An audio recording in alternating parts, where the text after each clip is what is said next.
Okay, so thank you all for joining. First of all, let me just introduce you to Craig. This is a bot, not a real person, and it shall just record the audio of this meeting.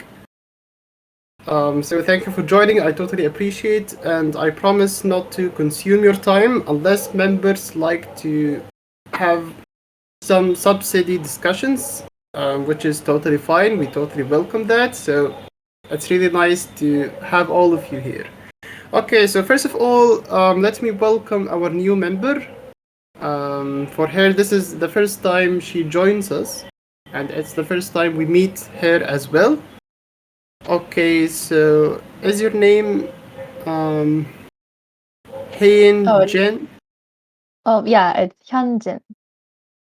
Han Jen. Yeah, you're right. Yes. Okay, so please introduce us yourself. Hello, I'm Hyunjin. I'm from Korea, but I'm studying physics. I'm a rising sophomore at Carnegie Mellon University, and it's been like just a few months since I got into quantum computing. And yeah, I'm really excited to learn more about it in this group. Okay, so Hen Jin, tell us more. What had drawn you to this field, quantum computing? Uh, I am interested in both physics and computer science. So I was searching for the field that kind of combined both. And I found that quantum computing is kind of like that. So I started like studying it using Qiskit. And I thought it was interesting. So I like started participating into hackathons like QC Hack last month, I think, and this IBM challenge. And yeah, I think it's really fun and interesting. Okay, so tell us, is your interest mainly in computer science, where you wish to push the boundaries of computation, solving new problems no one had ever thought of, or solving problems beyond the reach of classical computation? And as a result, or motivated by that, you did search on the physics limitation, which led you to quantum computing, or it is the other way around. Your interest is mainly in physics. You wish to understand the fundamental laws of nature, and motivated by that, you attempted to study quantum computing in the sense that studying the efficiency of quantum computation shall shed light on what nature allows us to compute efficiently and what it does not. Oh, although I'm a physics major, I say I my interest lies more in the CS field, so I'm more interested in software than hardware. But I'm kind of also like interested in, like you said, like understanding the laws of nature in physics too. So it'd be interesting. But I would say I am primarily more interested in software. Okay, so you mentioned you participated in IBM Challenge and that you're learning the Qiskit framework. Okay, so tell us more about your background, some favorite textbooks, some favorite courses, some math you found useful, apart from linear algebra, of course, and what do you hope to achieve on the short term and the long term, if you wish to. So, Hmm, that's a nice question. Uh, I don't think mm, I'm like studying it with I'm not like studying quantum computation with textbooks yet, but I'm just like looking at the online Qiskit like textbook and following the last year's global summer school lectures and the lab materials there. And yeah, but I definitely want to look into more textbooks and learn more about it in a more academical way. I want to take more quantum computing classes at university, and I also want to participate in more hackathons and make more interesting quantum related programs. And I also want to set up this quantum computing club in my university. So I think that's gonna be my short term goal for this year. Yeah, I'm sorry, you're going to set up what? quantum computing club in my university. Yeah, that would be really awesome. It shows your enthusiasm and joining communities, which justifies why you are here. And I think more students need to focus on soft skills or social skills in terms of learning how to collaborate with others, not to just work solely doing the math on your own. And Yeah, I think that, definitely. and I think that mistake is common among math and physics major students specifically. Yes, so it's really, yeah, we do really appreciate it. Okay, so since your interest is in quantum computing, both of CS and physics, have you heard of Scott Adamson? Oh, yeah, I think the name sounds familiar, but yeah, I don't know like what he did. So could you please like explain about him to me? Yes, Scott Adamson is a very popular. Um, he's theoretical computer scientist, but he's also motivated by physics, and he has a couple of really nice talks on YouTube where he explains his main ambition in the sense that theoretical computer science or computer science more generally, how it sheds light on understanding the laws of physics, what nature allows us to compute efficiently and what it does not. So I think his talks will be very illuminating to you since you like both of physics and computing. Oh, thank you for telling me that. I should definitely listen Yes, to his lectures. Yeah, yes, and I saw his like him in the website of this group, like him joining one of the meetings, I think.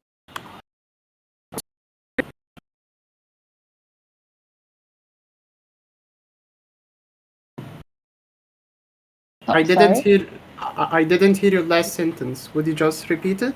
Oh, yeah. I think I saw him joining one of the meetings in this group, if I'm like not mistaken. Yes, probably you've seen a screenshot. Oh, yeah. Yes, we had a Q&A with him, and it was supremely fascinating to have a Oh, Q&A that's with Scott cool. Aronson. Yeah, Uh, supremely, he was very generous with his time am I with the us. only one who's getting like sort of disconnected over like I'm actually getting a patchy voice of yours. So is that my internet connection the reason or like it's happening to everyone? For me, I do hear you very well. No, I was hearing a little patchy voice from both of you, so I just interrupted in between just to confirm that was it wrong with my connection or it was with everyone's. Oh, yeah, it's a bit patchy for me too, like sometimes.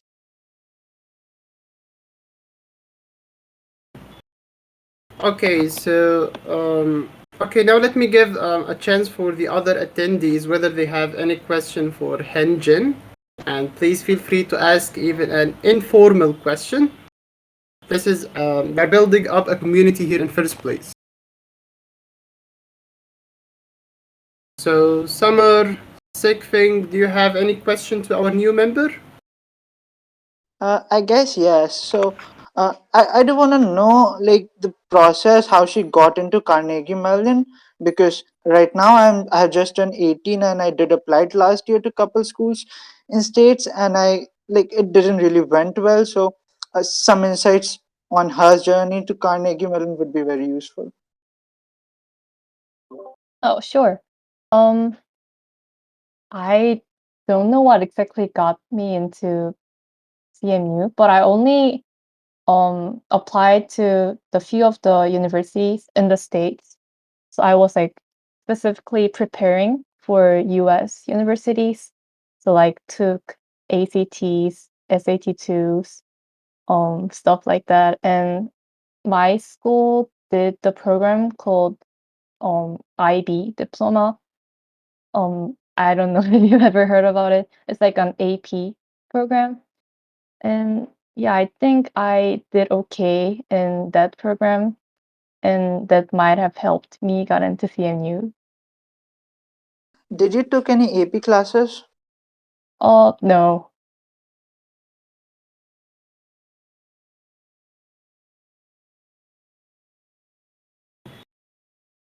Okay, so Henjin, tell us, what do you wish to achieve in the quantum computing club you hope to establish at Carnegie Mellon? And let me tell you that we are totally flexible and we totally welcome new ideas from members to apply on this community. So if you have some good idea, some good suggestion, we can apply it and test it here to see how it shall flourish or work out with the members of this community. Oh, okay. So I think my primary motivation is that I just want like some fellow like friends who want to study quantum computing together. I think that's well established in this group too. And I also want to like get to know some professors in my university who's like also doing research in quantum computing, and like invite them to have talks with us and give lectures. And if my club can have if my club gets to have lots of members, I want to like also open up a hackathon, quantum computing hackathon in my school, like the Yale Computing Association did for the QC hack. I think that would be super cool too. Yes, I do totally share your goals, and let me stress specifically on establishing friendships or somehow speaking on science, but from a humanistic approach, humanizing how we speak about science. I mean, if not for Richard Feynman's great communication, if not for his very, very pleasant and nice way of explaining the pleasure of finding things out, in no way I would have got into quantum computing or any hard science field. And specifically in science or in physics and math majors, as I mentioned before, students usually do not like to speak.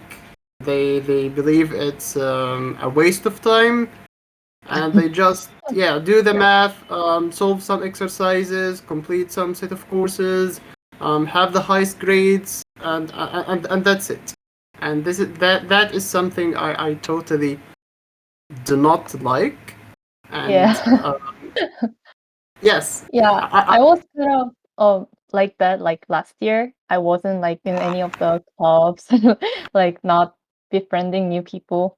And I But like after participating in the hackathon this summer, I found out that it's like you said, really helpful to get to know other people, just talk with them, work with them. It's really inspirational. So yeah, I think you're really right. And I wanna like definitely change to become a more humanistic, like friendly person. Okay, so now let me ask everyone, not just Henjin. My question is devoted to Summer and Sigfink as well. How do you think we can initiate friendships, or how can we um, initiate communication channels among members in a friendly manner that would foster the social spirit of the members, not just um, a collaboration in the sort of help me in some exercise or help me in some math problem.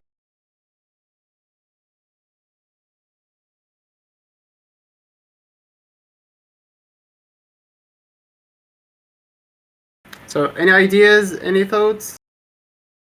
Well, to begin with, I myself is too much of a shy person, and to be honest, like this is sort of a field where you do not really have so much of fun exercises you could do with other people, and usually like it's sort of a new field and there is a lot of confusion in it. So usually people talk to each other in a sense that they want to get some problems sorted out. uh, like I had a problem yesterday about like a passage from Scott Aronson's book. So I think one of the probably the easiest way to do would be to find things that like majority of the people can agree on to, and it is sort of like in a way spontaneous enough to make other people talk about it. uh, Maybe some like goofy articles about uh, some new happenings in quantum computing, like, to be honest, I really do not have a lot of ideas how you can do this, but uh, the goal should be to find uh, topics that are a lot more spontaneous than what you get normally in this field. It's all about like complex mathematics and Okay, sort of boring research. okay. In fact, the confusion around the field, or even the confusion around quantum mechanics specifically, it's totally true that there are still many question marks around the field of quantum computing. Certainly, many pathways, many aspects are not clear, even for eminent scientists. So far, we do not know the quantum supremacy, what the truly first application of quantum computing shall be, even though many predict quantum cryptography, quantum optimization are going to be the first real applications of quantum computing. But so far, it's not formally proven. We are not 100% sure. And I think history teaches us that usually, no one imagines what the next big leap is going to be. So, for me, the confusion around the field is a great opportunity and a great chance to speak about it. It's a great opportunity for everyone to share her or his opinion, to share her or his reflection or insight, remarks around the field. How can we approach it? What the future shall carry? How can we prepare for the future of quantum computing? But if everything, on the other hand, if everything was 100% clear, if everything is settled up, if we know everything, if we know how the future is going to be, how can we take the next right step, then why would we collaborate and discuss things together? So for me, it's the other way around. Confusion, being confused is a great remark or a great characteristic, since this is where the drama and this is where the action happens. Okay, so let's go for SecThink. Thank you so much for your feedback, and I just took a note that we might discuss new articles or new news together. And I think discussing new news, even from popular science magazines like Scientific America or MIT Technology Review, IEEE Spectrum, Pericles Science Review, I think that would be really a great exercise or a great discussion hub to discuss new news or new articles around quantum computing. So thank you for that. Now let me redirect the question to SecThink. Okay, so SecThink, how do you think would be an appropriate way to initiate productive and social communication channels among the members of this community?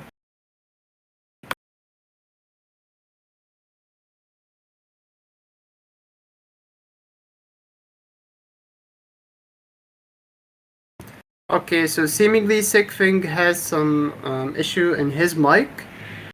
In the chat, he mentions that on a monthly basis, there is a discussion where some members take time or turn to present something, and he is not sure how otherwise we can do this. Okay, thank you for your feedback. We do have weekly meetings. In fact, more than a meeting per week. We can increase them depending on what suits the members. So thank you for that. Okay, now Henjin. Okay, tell us how do you think we should initiate a fruitful and socially good tightening of the members of this community? Mm, in my opinion, I think it might be helpful if we share more what do we say, like information about quantum computing events and like competitions in some kind of channel. So like more people can um have a look about it and like come into this channel more often. And I think it would be also helpful if we can like find other team members for participating in different events, like for hackathons, for example. So like by participating into those events together, we can create a bond by like participating itself, and maybe we can also talk about like that participation experience in this channel like afterwards, so we can share that experience with other people too. Right? So yeah, I think that might be helpful. Yes. Just an idea had just came around or came up with is that we can publish on our website some a blog posts. We can do that, sharing our experiences and what we have learned together. Okay, so thank you for that. Okay, now let me propose some new activity for this community. I suggest we can have a weekly meeting where everyone shares her or his self-studied, what she or he self-studied the past week. Why did you self-study that? Why did you learn? Why did you tackle this materials rather than others? Why do you prefer approaching the subject in this way other than other approaches? What do you expect to learn after this? What do you hope to achieve after learning those materials, or what you have self-studied the past week? And it's very clear for me that people have different approaches on how they learn things. And in the sense that we can discuss that together, we can share our different insights on how we should have studied the subject. Or putting it another way, we can exchange our pathway of how the material should have been studied. So for instance, I did study the past week some discrete math, specifically asymptotics, probability theory, and their applications on the analysis of algorithms. I can show you how did I learn, or how did I approach the materials, what textbooks I have used, what courses I have used, why did I choose those textbooks specifically, and I can even show you the problems I have thought of training myself on, and why I thought those problems are the ones I believe the most insightful, or the ones I believe are going to teach me more, or the best, and what I hope to achieve on the future based on what I've learned. So in other words, now that I've learned some probability theory and some asymptotics, I have to be more positioned to do more sophisticated analysis of algorithms. Some other one, anyone else might object and tell me, no, that's not how we should have done it. We should have studied more calculus. And in fact, calculus has many applications on discrete sequences. And that had I studied calculus, I would have solved the problems I thought of, or I attempted to work out. So in this way, we can share our different experiences, our different ideologies, or our different pathways of how to study some material. And in this way, I think we can establish very good social relationships. We can have very nice spirit of this community and learn from each other. I've consumed from your time 25 minutes. I apologize for that. If you wish to continue the meeting, it's totally fine, but for now, I would just be concluding this meeting, and of course, if you wish to discuss more, that would be totally fine. So that's the first activity I propose. And I guess also you've seen that we initiated linear algebraically, and that's an activity or some study plan on its own rights. The goal here is to study linear algebra from the scratch at all, and build up until we reach quantum algorithms, studying quantum algorithms. And I believe you can see from the channel linear algebraically that the last book we hope to reach is Quantum Algorithms via Linear Algebra. So our goal is to study quantum algorithms only through the background of linear algebra. Of course, there might be some quantum mechanics, but the goal is to tackle through linear algebra, and we will begin from the ground up, from Axler or even Ley and McDonald, linear algebra's textbook, which is totally similar to Gilbert Strang's famous course, and I believe everyone is familiar with Gilbert Strang and his very, very famous and popular lectures on linear algebra. So we will begin from that, tackling more sophisticated and more academic approach of studying linear algebra and quantum algorithms. Of course, I do totally welcome everyone's new ideas. If you think we can have some other activity, that's you are totally welcome to suggest that. The whole point is for members to learn and listen from each other. You don't need to be an expert on something. You don't need to be the best in doing math, or you don't need to have the best background in physics. But what we do explicitly require is to be able to communicate yourself, to express yourself to others, to be willing to admit your mistakes, listen to others' advices, and incorporate them in your everyday studying or learning life. So for now, I just said everything I wish to do or wish to say. We consumed half an hour from your time. I apologize. I consumed 5 minutes more than what we agreed upon. If you wish to leave the meeting for now, that's totally fine. And if you wish to continue, if you have more questions, any additional feedback, anything you wish to discuss more with me or any of the attendees, that's totally fine. I do have one. Can you get Scott Aronson on the Discord server?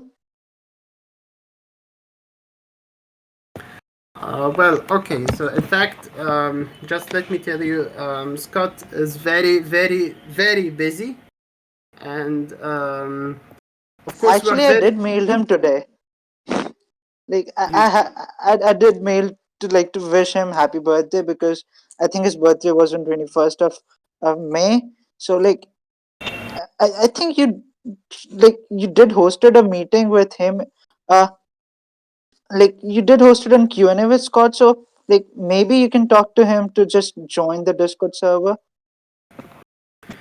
Okay, so if in case he joined the Discord server, he will be he will have an additional burden upon him to check out the server and see what everyone is speaking and answer every question. And of course, he's extremely busy to do that. And I mean, we are very lucky to have Dr. Sarah Kaiser. Very, very fortunate to have her. But that's really an exception. I mean, professors are usually very, very busy with their universities and the research, their grad students, their undergrad courses. So I don't think that would be a feasible idea, in fact. But we can discuss. Okay, how did we manage to convince him to do a Q&A the last time? In fact, we just sent an email. It's not me, it's Adam. Adam sent an email, and he's with us in this server. His name is Adam. He sent an email and expressed to him that we are just a group of students or group of hobbyists, and we wish to have a Q&A with you. And he was very precious to agree upon this, and we had the Q&A with him. And it was just a single meeting for one time, but he did not join the Discord server, and it's totally unlikely for him to do so.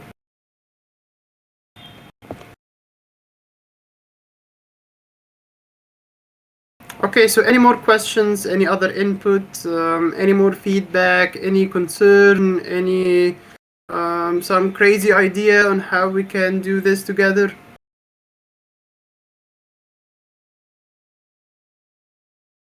Okay, let me ask let me ask Summer's question, but the other way around. How do you think we can convince professors to collaborate with us? Mm, well, Scott is really like, I think probably one of the few people who do answers mail regularly. Like even if you're a high school student and if you mail him, he do gonna reply to you. But I don't really know any other professors who are that friendly. Like I did try to find mail of Umesh Vajirani. Like he's at UC Berkeley, and like has anyone participated in Qubit X Qubit program, like the one which was sponsored by IBM? Like it did had quite a lot of people from the academia, and like I, I I think I can reach quite a few of them. Like there were a lot of postdoc students from MIT, and there were couple professors. Even Scott was on the advisory board, and he did came at the last day for a Q&A. So like I will have to find a lot of like email addresses in order to mail them, like if they ever like agree to join the server. But I think our best bet gonna be, I think, Scott, because like he himself uh, sort of accepted that he spends around like 3 to 4 hours just looking around the emails and answering comments on his blog.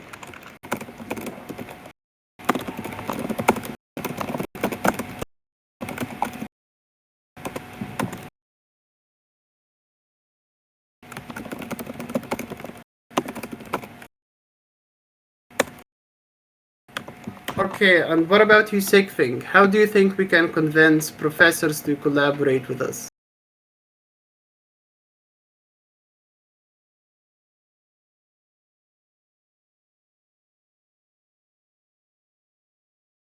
Okay, so I see everyone is busy and everyone needs to go, and we already exceeded our time.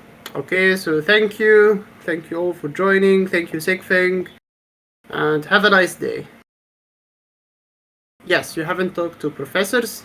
Okay, but you've talked to people, you've talked to teachers, and somehow